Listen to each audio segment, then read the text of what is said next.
ریاستی وزیر captain N اتم کمار ریڈی نے آپریشن سندور کے نام سے بھارتی حکومت اور عوام کے مقاصد کے حصول میں پاکستان اور پاکستان کے زیر قبضہ کشمیر میں دشمن کی 9 تنصیبات پر تینوں افواج کے کامیاب حملوں پر خوشی کا اظہار کیا۔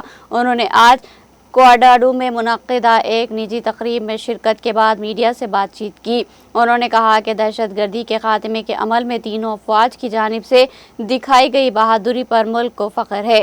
وزیر اتم کمار ریڈی نے ہندوستانی فضائیہ میں کام کرنے کے اپنے تجربے کو یاد کیا، جس میں جنگ کے دوران فائٹر پائلٹ کے طور پر خدمت انجام دینے کا تجربہ بھی شامل ہے۔ اس تجربے سے بات کرتے ہوئے وزیر اتم کمار ریڈی نے تبصرہ کیا کہ تینوں سرورز نے پاکستان سے متاثر دہشت گردی کو دبانے کے لیے مؤثر طریقے اور تدابیر سے دشمن کے کیمپوں پر حملے کیے اور پاکستان کو سبق سکھایا۔